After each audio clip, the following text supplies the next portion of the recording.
그러나 무엇이든지 내게 유익하던 것을 내가 그리스도를 위하여 다 해로 여길 뿐더러 또한 모든 것을 해로 여김은 내 주 그리스도 예수를 아는 지식이 가장 고상하기 때문이라. 내가 그를 위하여 모든 것을 잃어버리고 배설물로 여김은 그리스도를 얻고 그 안에서 발견되려 함이니 내가 가진 의는 율법에서 난 것이 아니요 오직 그리스도를 믿음으로 말미암은 것이니 곧 믿음으로 하나님께로부터 난 의라. 내가 그리스도와 그 부활의 권능과 그 고난에 참여함을 알고자 하여 그의 죽으심을 본받아 어떻게 해서든지 죽은 자 가운데서 부활에 이르려 하노니 내가 이미 얻었다 함도 아니요 온전히 이루었다 함도 아니라 오직 내가 그리스도 예수께 잡힌 바 된 그것을 잡으려고 달려가노라. 형제들아, 나는 아직 내가 잡은 줄로 여기지 아니하고 오직 한 일, 즉 뒤에 있는 것은 잊어버리고 앞에 있는 것을 잡으려고 표대를 향하여 그리스도 예수 안에서 하나님이 위에서 부르신 부름의 상을 위하여 달려가노라. 아멘. 우리 본문의 내용은 길고 문장이 좀 어려운 것 같지만은 사실은 굉장히 단순한 주제입니다. 예수를 얻음으로 세상으로부터는 자유함을 얻게 된다 하는 거예요. 왜 그러냐 하니까 예수님이 가장 고상하기 때문이다. 여기서 고상하다 하는 것은 절대 가치를 이야기합니다. 세상에 어떤 거가 비교가 안 되는 가치, 완전한 가치. 그래서 예수를 얻고 나니까 세상에 어떤 것도 눈에 들어오는 게 없더라 이 말이죠. 이제는 사도 바울이 고백입니다. 또 하나는 바울이 주님께 잡힌 바 되어 있었더라. 본인이 이제 고백을 하는 건데 하나님께서 만세 전에 우리를 예정하시고 택함을 하셨다, 택정하셨다 하는 내용의 그 주제입니다. 자, 우리는 이래 세상을 살다 보면 자유롭게 사는 것 같지만은 실제로는 자유로움을 잃고 삽니다. 그 어딘가에 묶여 살죠. 그래서 자유를 얼마만큼 내가 자유를 누리느냐에 따라서 그 사람이 더 가치 있는 삶을 사느냐 그렇지 못하느냐의 차이입니다. 여기서 자유라는 것은 어떤 재물이나 경제적인 면 자유함. 그러니까 돈거리지 않고 산다는 거죠. 쉽게 이야기하면 명예나 출세나 뭐 이런 종류 아니면은 양심의 자유까지도. 그 얼마나 내가 자유함을 누리고 사느냐, 이게 그 사람이 얼마나 가치 있는 인생을 사느냐 그 결정입니다. 그래서 무중력 인간은 없습니다. 어딘가에는 속합니다. 어딘가에는 묶이게 되어 있고 끌리게 되어 있습니다. 그래서 돈에 걸려서 뭐 평생 돈에 묶여 사는 사람도 있고, 그저 뭐 자나깨나 돈이죠. 안 그러면은 뭐 명예, 출세, 뭐 이런 쪽으로, 심지어 어떤 사람은 한에 묶여 사는 사람도 있습니다. 어떤 사람에 대한 어떤 미움이나 어떤 감정 때문에 거기에 묶여가지고 자유함을 잃고 삽니다. 행복을 잃어버리고 삽니다. 어딘가에는 묶이는데 그쪽으로 묶인 사람도 있어요. 뭐 도박에 묶인 사람도 있고. 그 충청도 예산이라는 곳에 그 예당 저수지라는 곳이 있다 그래요. 그러니까 지금부터 한 3, 40년 전의 이야기인데 거기에 한 아가씨가 그 저수지에서 자살을 했습니다. 그게 왜 조금 이래 뭐 이슈가 됐느냐 하면은 자살을 했는데 그분이 벗어놓고 들어가는 그 고무신 안에서 유서가 나왔어요. 그 유세의 내용이 아주 짧습니다. 딱 한 줄인데, 내가 다음 생에는 사랑하는 사람과 행복하게 살고 싶습니다. 요 한 줄을 써놨습니다. 사랑하는 사람과 행복하게 다음 생에는 살고 싶다. 그러니까 한 남자를 사랑했는데 결혼하려고 하는 순간에 그 남자 쪽 집안에서 극렬히 반대하는 바람에 결혼을 못하게 됐다 그래요. 근데 이유가 뭐냐? 그 집안에서 이 아가씨와 결혼을 극렬하게 반대하는 이유가 딱 한 가지입니다. 그 성씨입니다. 성씨. 이 여자분의 성이 이름이 육동숙이에요. 그런데 그 집안에서 뭐 육시성 가진 집안하고는 결혼할 수 없다.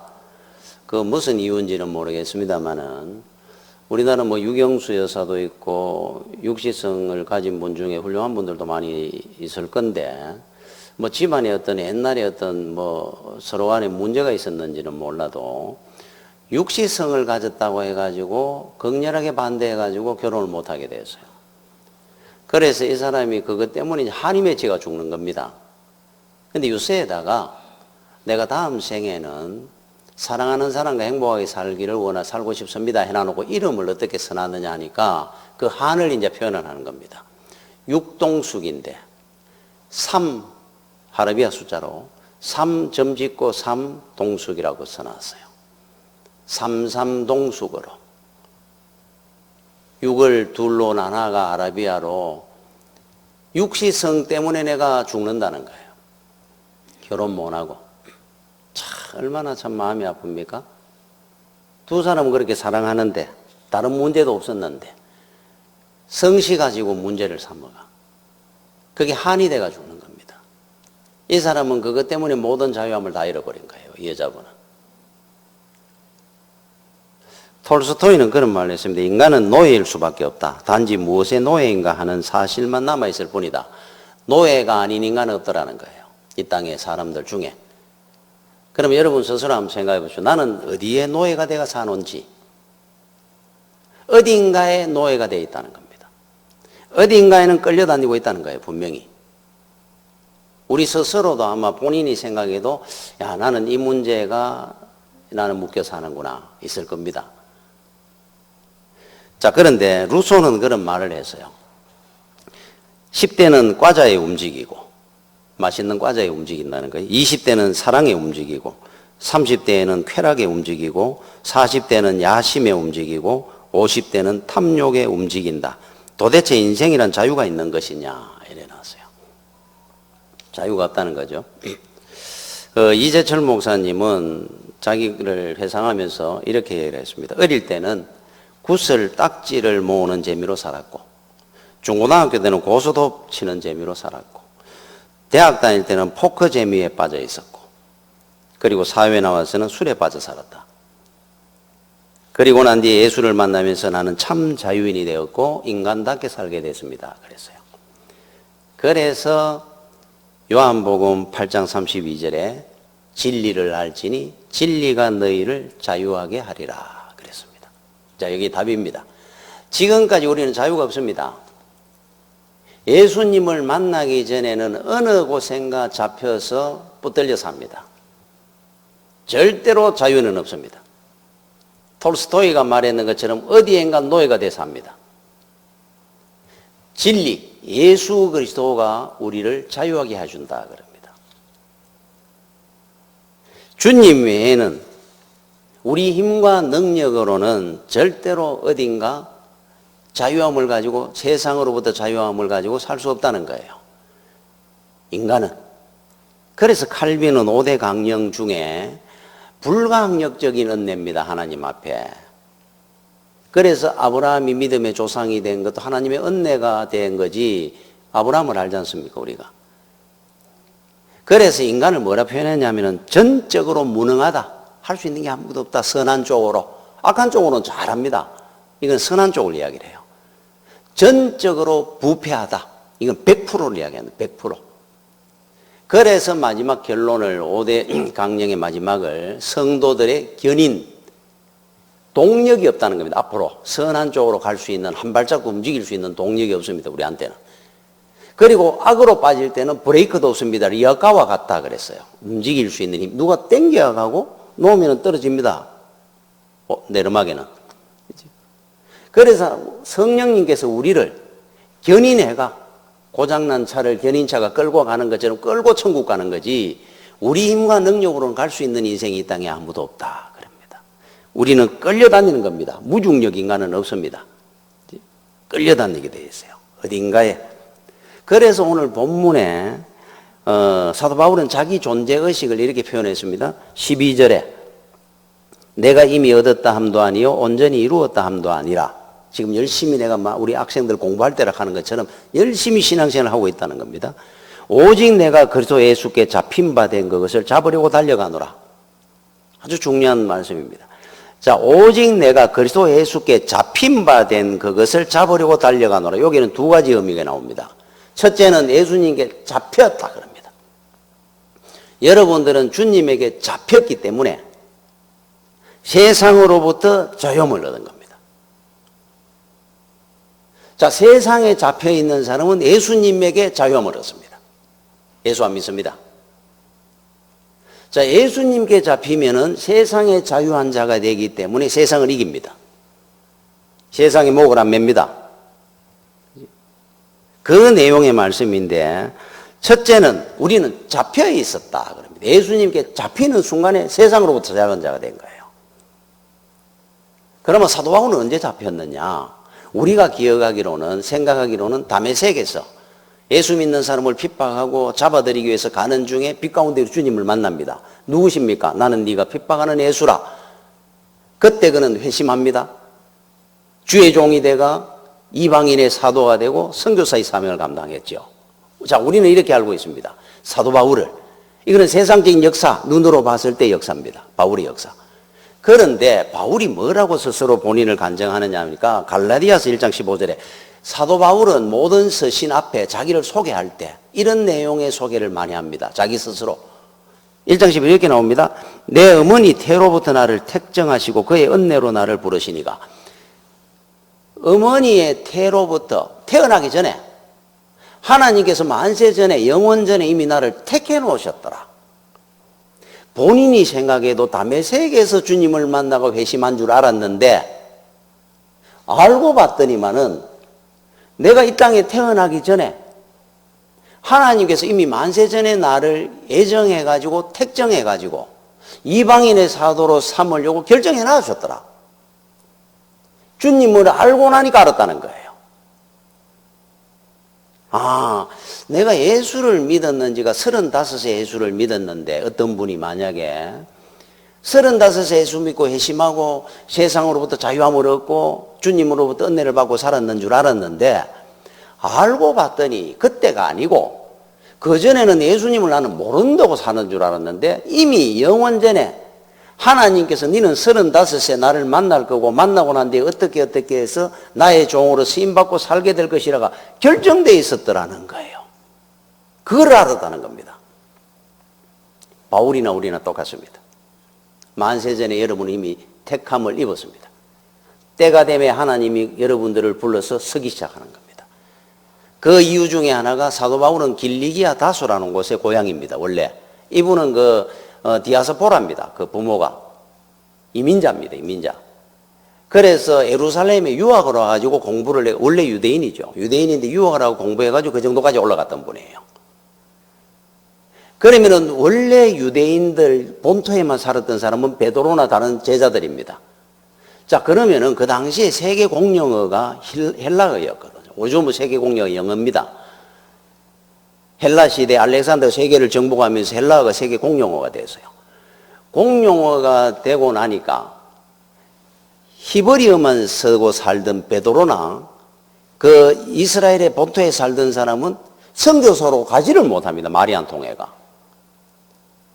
그런데 바울은 원래 어릴 때 헬라어를 쓰고 살다 보니까 본토에 와가지고 유학 와가지고 히브리어를 배운 사람이에요. 오히려. 그러니까 나중에 자기가 주의 종이 돼가 사도의 일을 감당하려고 하니까 본토는 할 수 있는 사람이 많습니다. 베드로부터. 아, 나는 이방인의 사도, 선교사로 나가라고 하나님께서 만세전에 택정하시고 우리 집안을 다소로 이사가게 이민을 가게 하셔가지고 다시 불러들이고 그래서 하나님 앞에 율법도 배우고 하나님 주님을 만나게 내보내셨구나. 그러니까 나는 만세전에 이미 하나님께서 택정한 주의 종이었구나. 그거를 지금 고백하는 겁니다. 그렇죠? 자, 우리도 똑같습니다. 그래서 잡힌 바 된 그것을 잡으려고 이미 우리는 잡힌 겁니다. 예수님께. 그래서 여러분은 세상과 자유한 자들이에요. 언제 잡혔습니까? 만세전에 잡힌 자들입니다. 얼마나 큰 은혜입니까?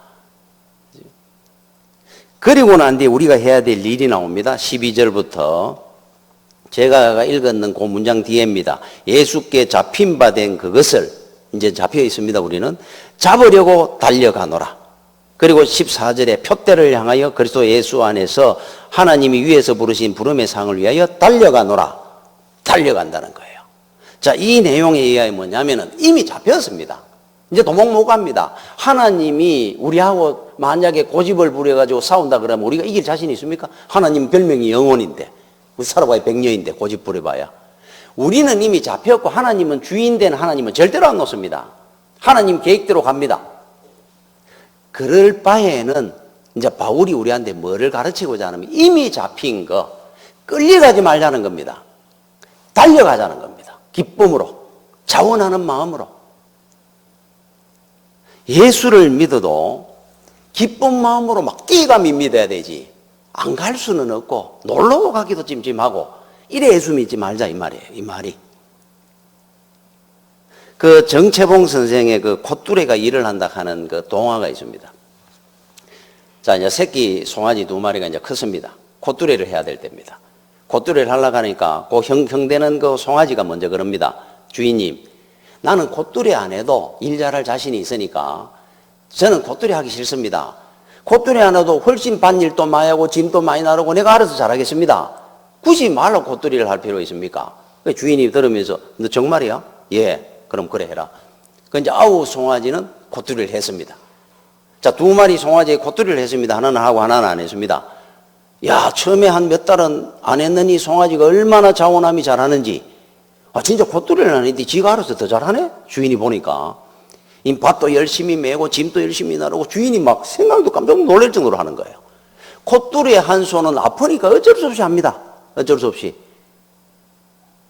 자원해가 하는 거 보니까 훨씬 더 기쁩니다, 주인은.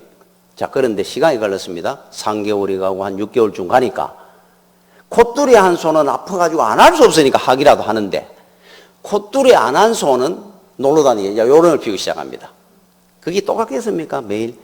그러니까 3개월, 한 6개월은 열심히 하는 것 같더니만 좀 슬슬 빠지기 시작하면 뒷산에가 놀다 오고 그게 도살장으로 갔어요, 나중에. 자, 이게 콧뚜레 한 소가 결국 일을 한다 그러잖아요. 그런데 우리 믿음 생활을 그래 해가 되느냐 이 말이죠. 믿음 생활을. 지금 바울이 이야기하고 싶어 하는 말이 꼭 콧뚜레를 해야 끌리가 않냐 말이에요. 하나님 일을. 지금 여러분들은 콧뚜레가 뭡니까? 나는 이것만 없으면 참 좋겠는데 하는 거. 그거 때문에 안 갈 수도 없고. 그거 콧뚜레입니다. 콧뚜레. 나는 이것만 해결되면 참 나는 편안하고 좋을 것 같은데 예수 안 믿습니다. 그거 좀 있으면. 우리 기도 제목들 한번 보십시오. 요것만 해결되면 그거 콧뚜레거든요. 주님이 콧뚜레를 억지로 해나가 끌고 갑니다. 그래라도 안 하면 도망갑니다. 나중에 뒷산으로. 그게 콧뚜레거든요. 그런데 사도 바울의 말은 이겁니다. 그 콧뚜레를 갖고 하지 말자 이 말이에요. 이제는 우리가 예수 믿어야 이 은혜가 얼마나 큰데 자원하고 기쁨으로 해도 뭐 할 건데 받은 은혜에 비하면. 그래서 기쁨으로 달려가자. 경주마가 옆도 뒤도 안 보고 앞에 눈 가리기를 해가 뛰는 것처럼 바울은 믿음 생활을 어떻게 했냐면 100m 달리기 하듯이 했어요. 여러분 마라톤을 40km 저는 안 해봤습니다만은 42km를 뛰는 동안에 여러분 마라톤 중계할 때 보면 옆에 지나가다 물도 마시고 이래 하잖아요. 그죠? 그런데 100m 달리기 하는 선수가 100m 뛰는데 물 마시는 거 봤습니까? 제가 봤을 때 숨 쉬는 횟수도 줄일 것 같아요. 그 사람들. 숨 쉬는 횟수도. 여러분 50m 그 단거리 하는 그 수영하는 선수들 한번 보십시오. 숨을 거의 안 쉰, 몇 번 안 쉰다 그러잖아요. 숨 쉬는 그것도 시간이 빠지는 겁니다. 그러니까 100m 날리기 하는 사람들은 그럴 것 같아요. 숨을 딱 몰아쉬가 팍 뛸 것 같아. 그런데 무슨 물을 마시고 옆에 뭐 보겠습니까? 제가 그 이야기 총록포수 불견산이라 그랬죠. 사슴을 쫓는 포수가 산 경치 구경함이 사슴을 쫓아가 잡겠습니까? 그런데 우리 예수 믿는 사람들 중에 보면 그래서 사슴도 못 잡고 경치 구경도 못 하는 사람이 있어요. 이왕 쫓을 바에는 표대를 향하여 사슴 쫓는 포수처럼 주님만 바라보고 뛰라는 겁니다. 바울은 사실 이래 예수 믿었어요. 그래서 옆에 경치 구경의 삶이 주님 바라보고 이래 믿음 생활하는 걸 보고 바울은 참 답답했을 것 같습니다. 그래서 바울이 표현을 보면 그런 내용이 많으면 달려간다는 겁니다. 뭐든지. 표대를 향하여 달려가노라. 100m 뛰듯이 뛴다는 거예요. 유람하듯이 따라가는 게 아니고 그래야 여러분들이 믿음의 시험 안 들고 이깁니다. 동가식 서가수 하듯이 동쪽에 밥 얻어먹고 서쪽에 잠자고 나중에 양집 다 쫓겨나갑니다. 그거는. 왜 우리가 인생 살고 믿음 생활하는데 머리가 아프고 힘드는 줄 압니까? 주인이 둘이라서 그렇습니다. 주인이. 이쪽 주인 이쪽 주인 다 신경 쓰려고 스트레스를 얼마 받겠습니까? 우리 다. 한 주인만 보고 뛰라는 겁니다. 한 주인만 섬기자는 거예요. 사실 우리는 믿음의 우리가 표본이 누구냐? 바울입니다. 바울. 바울처럼 바라보고 뛰어야 돼요. 우리가 너무 많은 걸 봅니다. 너무 많은 걸 원합니다. 너무 많은 걸 갖다가 가지려고 그래요. 그러다 보니까 하나도 못 얻습니다. 제가 늘 그러죠. 삼각형 안 그럽니까? 교회, 집, 직장, 교회, 집, 직장 이래 다니는 사람 시험 안 듭니다. 유혹에 안 빠집니다. 유혹 빠질 기회가 어디 있습니까? 직장 마치면 집에 오고 집에서 교회 가고 교회에서 이래 살아야죠. 이게 100m 날리기 없이 예수 믿는 겁니다. 그죠? 여러분 그 라스베가스에 미국에 가면은 저는 가보진 않았습니다. 라스베가스에 가면은 카지노가 있잖아요. 카지노의 그 호텔입니다. 호텔인데 이 호텔 숙박료가 5성급, 7성급 하면 얼마나 대단한 호텔이 많겠습니까? 그게. 그런데 그 호텔 숙박료가 다른 어느 지역의 숙박료보다 훨씬 싸다 그래요. 이 라스베가스 같으면 훨씬 더 비쌀 것 같은데 그 사람들은 숙박료로 돈 버는 사람들 아니기 때문에 그래요. 카지노로 돈 번단 말이에요. 카지노 하는 사람을 끌어모으는 겁니다. 손님들 주머니에 카지노에서 돈 뺄 거니까 숙박료 사게 해주는 겁니다. 다른 집보다 더 사게 하려고 그래요. 우리 집에 카지노 오란 말이에요. 카지노로 거의 다 버는데 뭐 숙박료 그거 올려가지고 더 벌어가 그게 뭐 얼마 되겠어요. 숙박료 사다가 가가 카지노에서 돈 날리는 겁니다. 숙박료 액기가 가봐야. 그죠? 그래서 여러분들 알아야 되는 중에 여러분 진리 중에 최고의 진리 중에 하나가 뭔 줄 압니까? 공짜는 없다. 성경에 뭐 공짜는 없다 하는 말 없던데 심은 대로 거두리라 그 말이 그 말입니다. 심지 않은 것을 거둘라 하지 마라 이 말이에요. 공짜가 어디 있습니까 세상에. 공짜는 없습니다. 심은 만큼 거두는 겁니다. 그죠? 그러니까 세상에 여러분 하나 보고 뛰어가야 돼요. 주님 앞에 천국도 없고 세상도 없고는 없습니다. 주님이 필요한 만큼 세상을 우리한테 줄 수는 있어도 우리는 오로지 예수 그리스도만 얻으면 됩니다. 그게 전부입니다. 예수 그리스도. 자, 왜 그러냐니까 3장 8절에 나옵니다. 답이 하나 딱 나와요. 왜 주님만 바라보고 달려가라 그러고 주님만 얻으라 그러냐면은 8절에 이래 나옵니다. 또한 모든 것을 해로 여김은 그동안에는 사도 바울이 이걸 해로 안 여겼습니다. 세상에 잘 나가는 거 이게 최고인 줄 알았어요. 그런데 이것을 해로 여김은 내 주 그리스도 예수를 아는 지식이 가장 고상하기 때문이라. 가장 고상하더라. 절대 가치더라. 이거는 얻어가 비교가 안 되더라 하는 표현입니다. 이게. 내가 그를 위하여 모든 것을 잃어버리고 배설물로 여기면 그리스도를 얻었기 때문이라. 그 말입니다. 야, 그동안 사도 바울이 공부한 게 얼만데요, 지식이. 그 권세가 얼만데요. 집안이 어떤 집안인데. 그런데 이게 배설물로 쓰레기로 보이더라는 거예요. 예수하고 비교를 딱 해보니까. 여러분 지금 그 믿음을 갖고 있습니까? 자, 그래서 제가 그러지 않습니까? 세상의 재물, 금이고 보화가 천국에 주는 기업에 비하면 벽돌이라 그러잖아요. 벽돌 무겁기만 무겁지가 아무 가치 없는 겁니다. 얼마 하지도 안 합니다. 거기에 우리는 목숨을 걸고 달리는 겁니다, 지금. 눈이 어두워져가. 예수 그리스도는 금은 보화 다이아몬드라 그러면은 다이아몬드가 이만큼 벽돌만큼 있다 생각해 보십시오. 그거하고 벽돌하고 가치 기준을 한번 따져보십시오. 자, 다이아몬드를 벽돌만한 무게를 갖고 있는 거, 벽돌하고. 이거 쓰레기입니다. 이거 치웁니다. 이거까지, 이거 들고 가다가 이거 못 들고 가는데. 들고 갈 만큼 한번 들고 가라가 다이아몬드 들고 가는 거하고 벽돌 들고 가는 거, 벽돌을 같이 들고 가겠습니까? 놔두라 그래도 버리뿐입니다. 다이아몬드 더 가져가려고. 지금 그 이야기를 하는 거예요. 왜 예수만 바라보고 뛰라 그러냐면은 비교 상대가 안 됩니다. 주님께서 십자가를 지시기 전에 천국에 대한 말씀을 전했는데 수요일 날 그때 가르쳤는 비유 내용이 하나 나와요. 천국이 어떤 곳이냐? 밭에 감추인 보화와 같더라 이렇게 가르쳤습니다. 여러분 옛날에는 요즘은 은행이 있고 이래가지고 돈이 있고 뭐가 있으면 맡겨놓을 때가 있잖아요.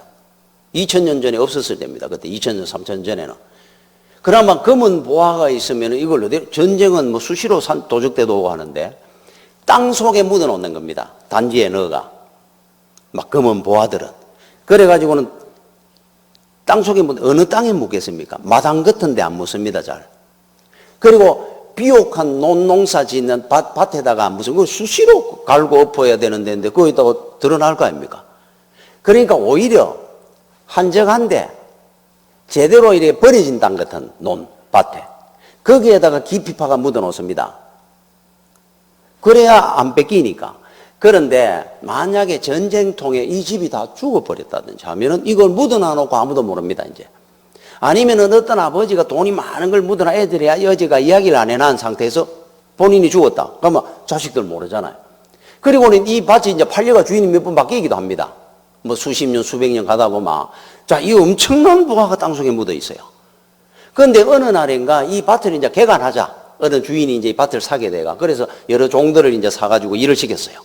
그런데 어느 한 종이 일을 하다 보니까 자기 혼자 어느 부분을 맡다가 뭐가 뜨거득 걸리길래 이게 뭔가 싶어 패가 보니까 단지가 나옵니다. 단지가 이만하게 나오는데 안에 열어보니 깜짝 놀랐습니다. 검은 보화가 폐물이 들어있는 거예요. 이야, 그대로 묻어놨더라 그럽니다. 그리고는 집에 와가지고 자기 있는 재산을 다 팔아가 그 주인한테 가서 그 밭 거 나한테 팔아주십시오 그랬어요. 그 주인이 보니까 그 별로 쓸모도 없는 거 개간하는데 돈만큼 들어도 버려놓기도 그래가 하고 있는 중에 네가 그걸 왜 살라 그래? 저는 그 밭이 너무 좋습니다. 제가 그 밭을 개간해 가면 그래? 뭐 잘 됐네. 그럼 뭐 사가라. 옆에 보는 친구들이고 아는 사람들이 너 바보야? 그들이 뭐 시내 저런 데 가서 쌍을 사지 말라고 그 밭에 사? 자, 그 밭을 사는 그 사람의 마음을 이해하느냐 하는 비유입니다. 그 사람은 어떤 마음을 가졌을 것 같아요? 너는 모른다. 그 보화, 검은 보화가 있기 때문에 이 사람 혼자 그냥 자다가도 웃습니다. 조화가. 이야, 나는 이제 완전히 끝나서 나는 갑부가 됐구나. 이 말할 수도 없고 말할 수가 없잖아요. 그걸 지금 내가 사들라야 되는데 막 기쁨은 넘치는데 이걸 표현을 못하는 겁니다. 사람들한테. 사람들은 전부 보고 너 바보야 그러는데 웃습니다. 늘. 그래, 내 바보다. 너는 몰라 내 기쁨을. 이 이야기거든요. 천국을 예수를 믿었을 때 이 기쁨이 있느냐 하는 질문입니다. 그 비유가. 여러분 예수 믿는데 이렇게 예수를 믿습니까 지금? 어떤 사람이 보고 네 예수 믿는 게 내 뭐 이해가 안 돼 하면 막 웃음이 나옵니까? 기뻐가? 네가 어떻게 알겠노? 나는 지금 보화를 가졌는데 이 말할 수도 이게 표현을 다 못하겠어 이거. 가장 고상하기 때문이라 그럽니다. 그래서 몰라가지고 무지가 죄입니다. 무지가. 하나님의 은혜가 이 구원이라는 이 복이 얼마나 큰지를 모르는 사람들은 뭐 말을 해줘가 알겠습니까? 여러분 어느 이런 이야기를 알죠? 골동품 사러 다니는 사람이 어느 촌에 골동품을 구하러 다니다가 배가 고파가 식당에 들어갔는데 그 식당에 개 밥그릇이 보니 대단한 골동품이에요. 야, 저런 골동품을 개 밥그릇으로 쓰고 있구나. 그래서 주인한테 모른 척하고 팔으라 하면 아주 비싸게 받든지 안 팔라 그럴 거니까.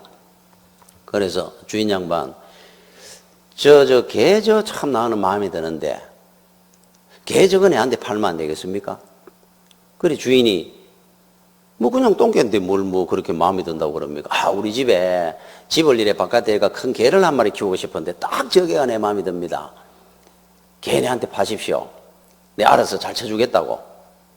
뭐 잘 쳐줄 것도 없고 뭐 사가세요 그러면. 그러니까 한 10만 원이면 되는데 혹시 안 판다 그래. 한 30만 원 드릴게. 더 언지가 30만 원을 줍니까? 저 개를 한 10만 원 하면 되는데 30만 원 드릴게. 내 개가 너무 마음에 듭니다. 그래가 개를 썩 그러면 가서 데려가라고. 갖고 가면서 근데 우리 집에 개 밥그릇이 없는데 저 밥그릇도 좀 깨주면 안 되겠습니까? 30만 원 줬으니까. 그러니까 그 주인이 웃으면서 안 됩니다 저거는. 왜요? 그 밥그릇 하나 깨도는데 30만 원이나 들었잖아. 아이고 그 밥그릇 때문에 지금 개 20마리째 팔고 있는데 지금 밥그릇 좁으면 앞으로 개 어떻게 팔아먹어요? 더 고수입니다. 더 고수. 그런데 그 문제되는 사람은 그 골동품을 그런 식으로 살라고 했는 그 사람도 문제지만은 여러분 한 입장을 바꿔놓아 보십시오. 그 똑똑한 사람 아닙니다. 그 귀한 골동품을 개밥그릇 써가 되겠습니까? 개 한 마리씩 팔아먹는 재미로 그 골동품 귀한 거를 거기다 쓰고 있다는 거예요. 그 사람이 더 문제입니다 사실은. 여러분 우리가 예수를 믿으면서 그 귀한 보화를 개밥그릇처럼 써가 되겠냐 이 말이에요. 다른 말로 하면 주님이 어떤 분인데 세상의 것과 비교가 됩니까? 세상의 것과? 그런데 주님과 세상의 것을 비교하면 주님을 저하리로 둬요 오히려. 사도 바울은 이 비교가 안 된다 그랬는데 너무너무 고소 절대가치라 그러잖아요. 절대가치. 그 마음으로 예수를 믿어야 되는데 그러니까 사도 바울은 주님만 보고 달려갑니다. 목을 내놨어요. 이분은 죽지 않습니까 그 길로. 세상에 그보다 귀한 건 없으니까 세상 것들은 다 개밥그릇입니다 정말. 그래서 박덕은 교수님이라는 분이 이런 시를 썼습니다. 당신을 위하여 아까운 유익을 버립니다. 주님을 위하여 아까운 유익. 세상 거 참 아깝죠 사실은. 주님과 비교를 합니까 그러지. 그래서 아까운 유익을 나는 버립니다. 당신 앞에 발견되기 위하여 녹선 나의 형상을 회복합니다. 당신을 얻기 위하여 끝없이 나의 경주를 계속합니다. 당신을 얻기 위하여 작은 나의 생애를 그대로 바칩니다. 주님만 얻으면 된다는 겁니다. 주님만. 제일 고상하니까. 내 인생을 다 바쳐도 모자란다는 거예요. 여러분 이 마취제를 발명했는 사람이 제임스 심퍼슨이라는 분이에요. 1800년대 19세기 사람인데 그 전에만 해도 이 외과 수술을 하면 뭐 안 죽었겠습니까? 어떻게 했겠습니까? 뭐 간단한 수술은 몰라도 마취제가 없이 하는 거다 한다면은. 그래서 저는 이렇게 생각할 때마다 제가 수술을 해봐가 아는데 세상에 인류에 가장 공헌했는 사람 중에 한 분이 심퍼슨이라는 분 같아요. 야, 마취제를 만들었다는 거니까. 그래서 우리가 살았는 것 같아요. 어떤 면에 수술해도. 그런데 이분이 신앙이 얼마나 좋은 분인지 이분이 이런 말을 했어요. 나중에 노후에 어느 이 기자하고 대담을 하면서 당신의 인생에서 가장 큰 업적, 사람들한테 자랑하고 싶은 업적이 있다면 그것이 무엇입니까? 이래 물었어요.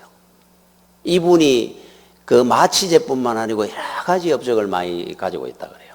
의료계에. 자, 그런데 그걸 물은 겁니다. 그때 심펀슨이라는 분이 그런 말을 했어요. 내 인생에 가장 귀하고 나의 인생에 가장 큰 업적은 예수를 발견했고 예수를 얻은 겁니다. 마취제가 아니라는 거예요. 야, 한번 보십시오. 이분은 정말 대단한 분이잖아요. 마취제를 발견했으니까. 그걸로 인해서 얼마나 대단한 명예도 얻을 거고 부도 얻었을 수도 있는데 그건 아무것도 아니다는 겁니다. 나는 예수를 얻고 예수를 발견한 것이 내 인생의 최고의 큰 업적이라. 최고의 자랑거리라는 거예요. 자, 여러분들이 인생의 최고의 자랑거리가 뭡니까? 그러면 야, 나는 옛날에 뭐 사업을 하나 했는데 그 돈 벌어가 집을 하나 쫑 하나 샀는데 내 인생에 참 자랑할 수 있는 겁니다. 그겁니까? 심퍼슨이라는 분은 마취제보다 예수 발견한 게 더 큰 업적이라는데 여러분들 스스로 한번 돌아보십시오. 여러분들은 업적이 최고의 업적이라고 자식한테 내가 자랑할 수 있는 게 하나 있다. 나는 부모로서. 그게 뭡니까? 예수를 얻은 겁니다. 우리가 예수를 발견한 겁니다. 그죠? 그 이상의 것은 없습니다. 이 마음과 믿음으로 예수를 믿어야 된다 이 말입니다. 오늘 이 본문이. 더 이상은 없습니다. 비교하지 마십시오. 예수가 가장 고상하고 절대가치입니다. 생명을 바쳐도 안 아깝습니다. 그런데 우리 예수 믿는 이 현실을 돌아볼 때 우리는 과연 어떻게 예수를 믿느냐? 세상에 아무 배설물 같은 거 그거 하나 얻겠다고 그렇게 노력을 하면서 벽돌 한 장 더 얻으려고 야 그래 살아가야 되겠느냐 하는 질문을 하는 겁니다. 사실은 바울이 우리한테. 기도하겠습니다. 주여 은혜를 감사를 드립니다. 세상에 부족한 자를 만세전에 택하시고 주의 종으로 삼아주시고 은혜 가운데 인도해 주신 하나님께 감사를 드립니다. 평생에 사도 바울 같은 믿음으로 주님을 바라보고 달려갈 수 있는 주의 종들 되게 하여 주시옵소서. 예수님 이름으로 기도드립니다. 아멘.